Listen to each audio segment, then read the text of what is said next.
Happy Yule. Merry Christmas. Happy Hanukkah. Or whatever holiday you choose to call it. It is generally known as a time of peace, love, goodwill, the sharing of presents, the enjoying of each other's company as the outside air gets cold and frigid, and you sit in a nice warm home, laughing and enjoying music throughout the night.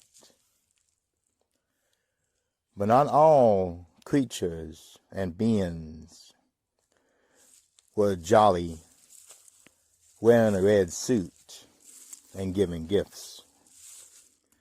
No, there were some real terrible beings associated with this time of year in the past. I'm sure all of you heard of the tale of Krampus.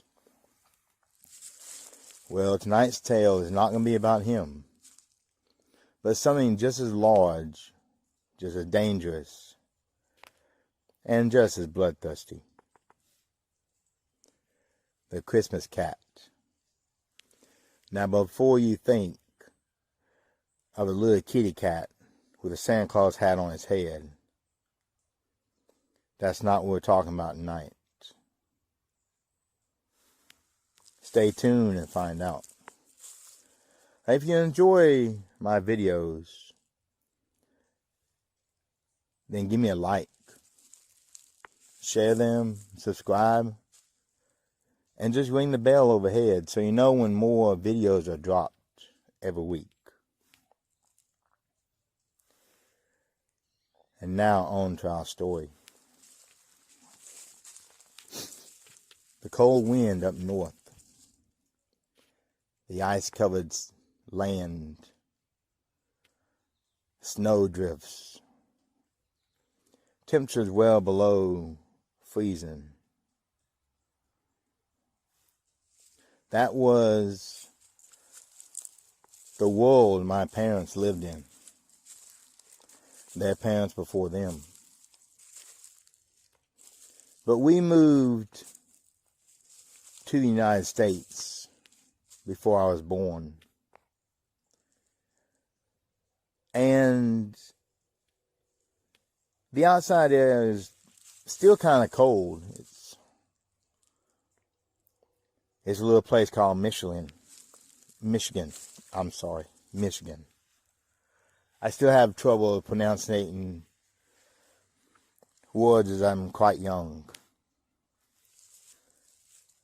Over here we get a lot of toys, a lot of goodies. But my parents warned me to always be nice to my little sister,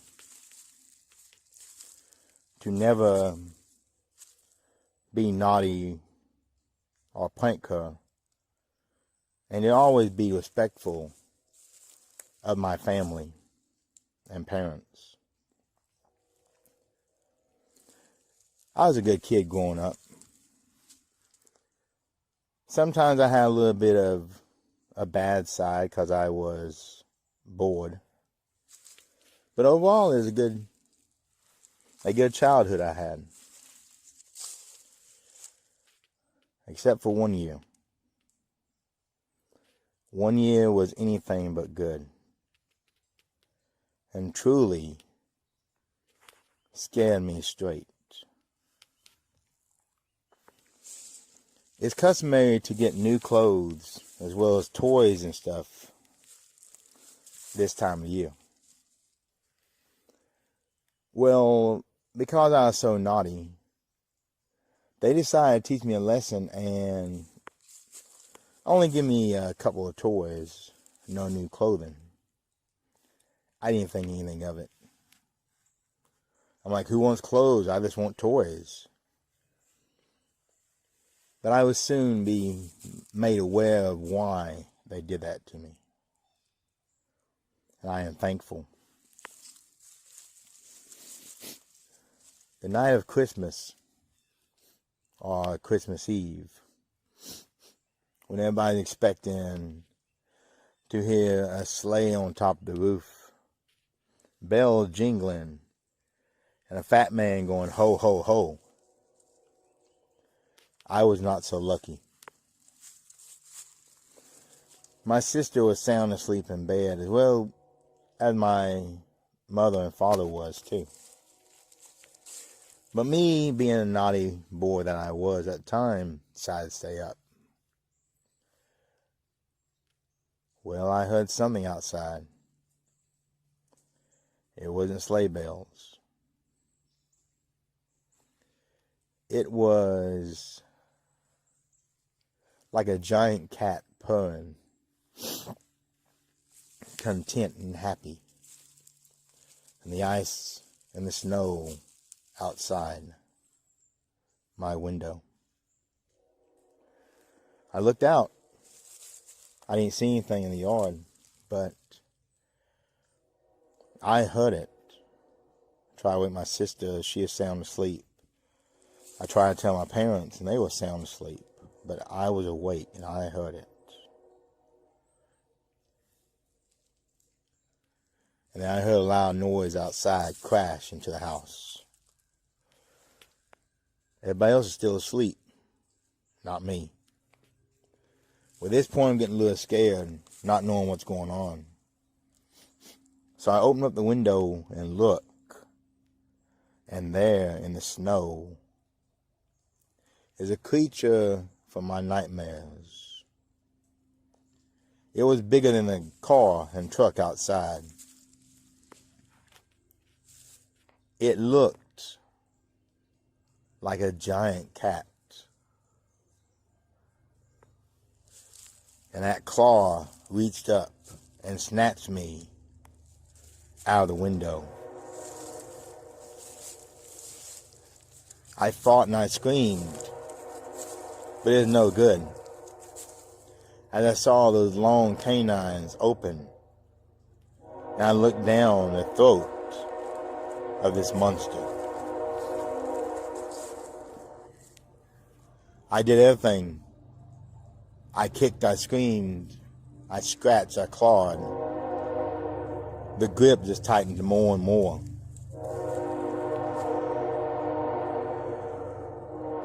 No one heard me scream. No one could hear the noise.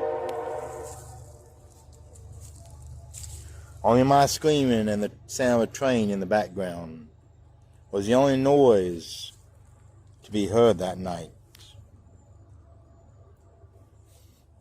I felt his hot breath. I saw drips of saliva coming down from his long canines, which were longer than me. I could even hear it purring. This thing was going to eat me on Christmas, and I couldn't stop it. I said a prayer to someone I never even knew. But like I said, my family were from the old country. They weren't raised on Christianity, but instead following the old gods. So I cried out to the ones that I could remember, Freya and Thor, even Loki. But this thing kept pulling me down closer to its mouth, where the sharp tooth was actually hanging over my head. And then I cried out, Odin, Father, and it stopped. As it stopped, I was crying. I had wet myself. I had wet clothes. I was crying, bawling like a little baby. I didn't want to die. Not on Christmas Eve. Come on. Who wants to die on Christmas of all times? It pulled me back. I kept saying, Father, I'm sorry, Father. I'll be better this year. I promise. It's anything I could think to stop this creature from making me its meal.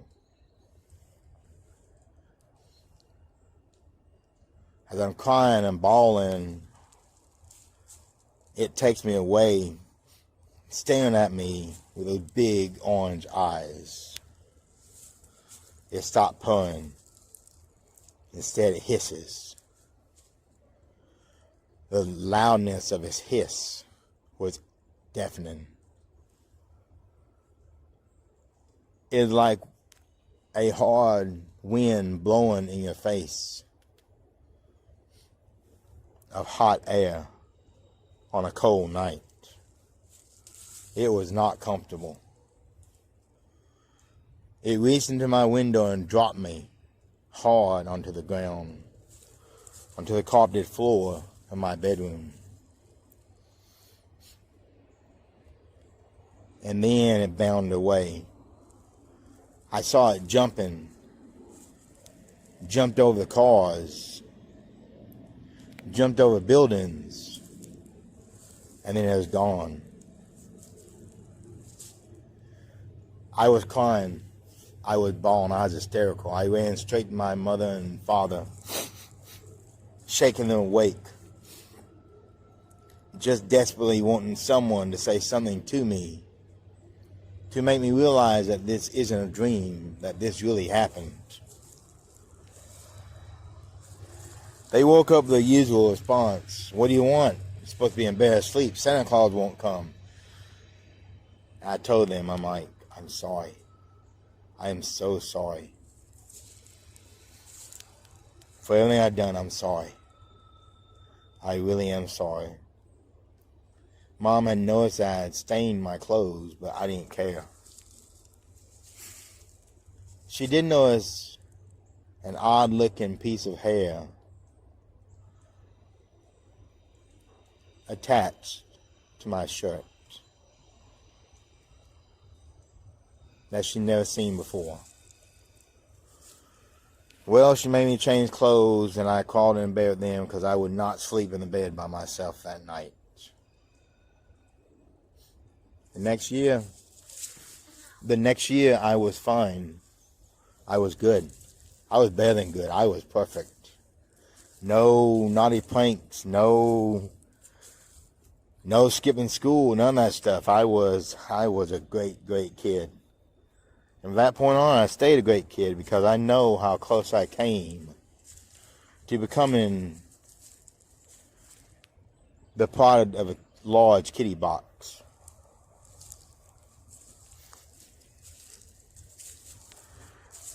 Just so you know, the Christmas demons, there were many. There's Krampus, the Christmas cat, the Yule boys, the Lussie.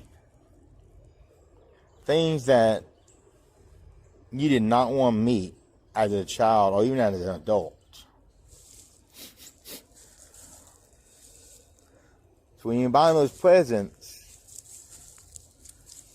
and you wrap your kids up and tell them to go to bed and be nice,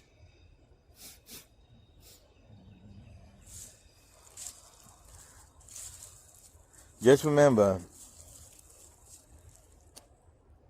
it was so bad that the judge and lawyers and the law actually made parents stop scaring their children with stories of the Christmas cat, among others.